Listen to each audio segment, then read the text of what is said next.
कहानी है एक ऐसी छोटी सी ग्रामीण बालिका की जो एक दिन रानी बनी और फिर ऐसा राज किया कि भारतीय जनमानस में देवी बनकर सदा सदा के लिए अमर हो गईं। ऐसा व्यक्तित्व जो भारतीय समाज और इतिहास के बारे में गढ़े ढेरों मिथकों को ध्वस्त करता है। हम उन्हें पुण्य श्लोक देवी अहिल्याबाई के नाम से जानते हैं। पुण्य श्लोक का अर्थ होता है शुभ चरित्र। रानी अहिल्याबाई के पूर्व राजा युधिष्ठिर और राजा नल को पुण्य श्लोक की उपाधि दी गई है। विक्रम संवत 1782 ज्येष्ठ मास के कृष्ण पक्ष की चतुर्थी तदनुसार 31 मई 1725 ईस्वी को अहिल्याबाई का जन्म हुआ था। उनके पिता मंकोजीराव शिंदे चौड़ी नामक गांव के पाटिल थे। वे पशुपालन करने वाले गड़रिया या धनगर समाज के थे। अहिल्या बचपन से ही अत्यंत होनहार थीं। मालवा के मराठा शासक मल्हार राव होलकर एक दिन कहीं जा रहे थे। मार्ग में चौड़ी गांव पड़ा तो वहां थोड़ी देर के लिए ठहर गए। वहां उनके कानों में आरती के स्वर पड़े। ग्रामीणों से पूछा कि आरती गा रही ये बच्ची कौन है। उन्हें बताया गया कि उसका नाम अहिल्या है। मल्हार राव बच्ची के दैवीय स्वरों से मंत्रमुग्ध थे। उसी क्षण उन्होंने अपने पुत्र खंडेराव का विवाह अहिल्या के साथ तय कर दिया। इस प्रकार से 12 वर्ष की भोली भाली अहिल्या मालवा की राजवधू अहिल्याबाई होलकर बन गई। राज परिवार ये देखकर आश्चर्यचकित था कि अहिल्या राजकाज से जुड़े जटिल से जटिल कार्यों के हल चुटकियों में निकाल देती थी। उसकी वाणी पर मानो सरस्वती स्वयं वास करती थीं। ससुर मल्हार राव ने अपनी बहू को बेटी की तरह प्रश्रय दिया। वर्ष 1754 में कुंभेर के युद्ध में अहिल्याबाई के पति खंडेराव की मृत्यु हो गई। वे सती होना चाहती थीं, लेकिन ससुर मल्हार राव ने समझा बुझाकर उन्हें ऐसा करने से रोका। मल्हार राव ने उन्हें अपने उत्तराधिकारी की तरह तैयार किया। अहिल्याबाई को युद्ध कला का प्रशिक्षण भी दिलाया। इस दौरान उन्होंने कई सैन्य अभियानों का नेतृत्व भी किया। वर्ष 1765 में अफगानिस्तान के अहमद शाह अब्दाली ने पंजाब पर आक्रमण किया। तब मल्हार राव दिल्ली में उसकी सेना से लोहा ले रहे थे। दूसरी ओर अहिल्याबाई ने अपनी घुड़सवार सेना के साथ ग्वालियर के पास गोहद किले पर मराठा ध्वज फहरा दिया। वर्ष 1766 में मल्हार राव का निधन हो गया। इसके बाद पूरा राजकाज अहिल्याबाई के कंधों पर आ गया। उन्होंने अपने पुत्र मालेराव का राज तिलक कराया, लेकिन उनकी भी कुछ ही महीनों में मृत्यु हो गई। इसके बाद वर्ष 1967 में औपचारिक रूप से अहिल्याबाई होलकर का राज तिलक हुआ और वे मालवा की रानी बनी। अहिल्याबाई ने प्राचीन भारत के ग्रंथों में वर्णित महिष्मती नगरी अर्थात महेश्वर को अपनी राजधानी बनाया। यहीं पर नर्मदा के किनारे उन्होंने अपना सुंदर महल भी बनवाया। 18वीं शताब्दी में महेश्वर नगर साहित्य, संगीत और कला का बहुत बड़ा केंद्र बन चुका था। सादगी भरा जीवन और भगवान शिव के प्रति अगाध आस्था रखने वाली अहिल्याबाई ने रानी बनते ही जो अभियान आरंभ किया वो भारत और सनातन धर्म के इतिहास में किसी क्रांति से कम नहीं। ये वो कालखंड था जब सदियों के इस्लामी आक्रमणों से हिंदू समाज का आत्मविश्वास और स्वाभिमान लगभग चकनाचूर हो चुका था। बादशाह बनकर बैठे जिहादियों ने हिंदुओं के लगभग सभी पवित्र तीर्थों और मंदिरों को तोड़वा डाला था। लेकिन मराठा शक्ति के उदय के साथ अब उनका चंगुल ढीला पड़ रहा था। ध्वस्त पड़े प्राचीन देवालयों के लिए महारानी अहिल्याबाई ने राजकोष खोल दिया। चाहे काशी हो या मथुरा, अयोध्या हो या ओंकारेश्वर, बद्रीनाथ हो या केदारनाथ, रामेश्वरम हो या अमरकंटक, कदाचित ही कोई ऐसा हिंदू तीर्थ होगा जहां उन्होंने अपने जीवन काल में कोई कार्य ना कराया हो। रानी अहिल्याबाई ने 1000 से अधिक मंदिरों का निर्माण एवं जीर्णोद्धार कराया। इसके अतिरिक्त उत्तर से दक्षिण तक देश भर में सैकड़ों धर्मशालाएं बनवाई गईं, तालाब और कुएं खुदवाए गए।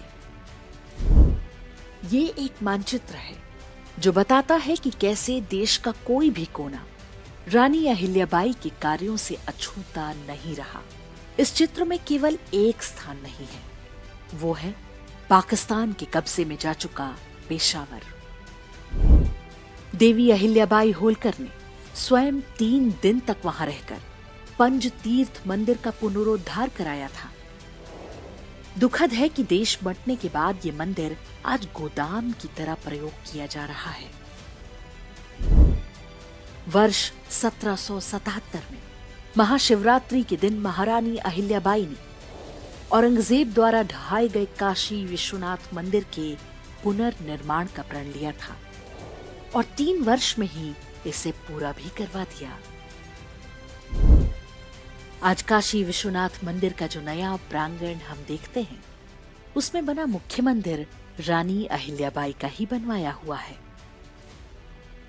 भगवान शिव के इस पवित्र ज्योतिर्लिंग में आज रानी अहिल्याबाई भी एक देवी की तरह से पूजी जाती हैं।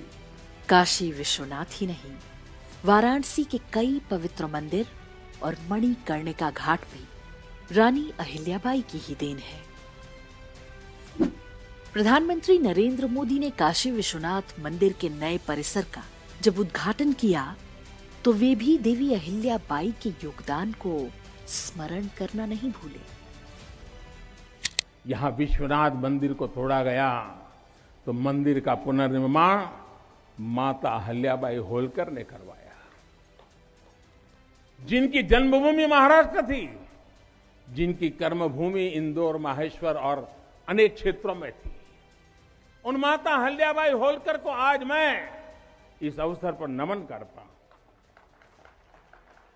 200-250 साल पहले उन्होंने काशी के लिए इतना कुछ किया था। कन्या शिक्षा में रानी अहिल्याबाई का योगदान महत्वपूर्ण है।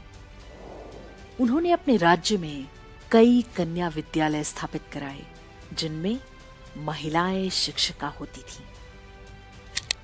थियोसॉफिकल सोसाइटी की संस्थापक एनी बेसेंट ने लिखा है, रानी अहिल्याबाई के राज में सड़कें दोनों तरफ वृक्षों से घिरी रहती थीं।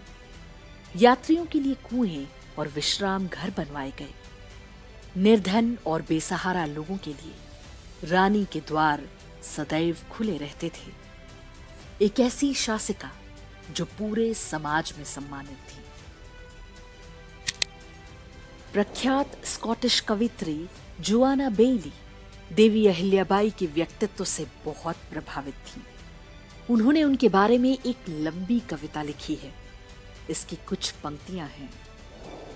For 30 years her reign of peace, the land in blessing did increase, and she was blessed by every tongue, by stern and gentle, old and young. Yea, even the children at their mother's feet are taught such homely rhyming to repeat. In latter days from Brahma came to rule our land a noble dame. Kind was her heart and bright her fame, and Ahilya was her honored name. Ahilyabai भारतीय धर्म और समाज के बारे में बनाए गए कई मिथकों को तोड़ती हैं। उनकी कहानी बताती है कि हिंदू समाज में व्यक्ति अपने गुणों से पूजा जाता है, ना कि जाति या कुल के नाम से। भारतीय समाज में स्त्री शिक्षा को सदैव से महत्व दिया जाता रहा है। रानी अहिल्याबाई ने अपने जीवन काल में कई युद्ध लड़े, इनमें वे स्वयं अपनी सेना का नेतृत्व किया करती थी। आज से 300 वर्ष पहले भारत के अतिरिक्त किसी अन्य देश में इसकी कल्पना भी नहीं की जा सकती थी। रानी अहिल्याबाई ने ईस्वी वर्ष 1767 से लेकर 1795 तक 28 वर्ष शासन किया। एक महिला जिसे पति, ससुर और पुत्र की मृत्यु के बाद इच्छा ना होते हुए भी शासन संभालना पड़ा, लेकिन एक बार सिंहासन संभाला तो काल के कपाल पर अमिट छाप छोड़ गई। भक्ति भाव ऐसा कि अहिल्याबाई ने अपना राज्य ही भगवान शिव को अर्पित कर दिया था। राजकीय घोषणाओं में भी वे श्री शंकर नाम से हस्ताक्षर करती। धर्म रक्षा और पुनर्स्थापना के छत्रपति शिवाजी के अभियान को सही अर्थों में आगे बढ़ाने वाली रानी अहिल्याबाई ही थी। उनकी कहानी से ये विश्वास प्रबल होता है कि जब तक सृष्टि है, सनातन धर्म का ध्वज कोई झुका नहीं सकेगा।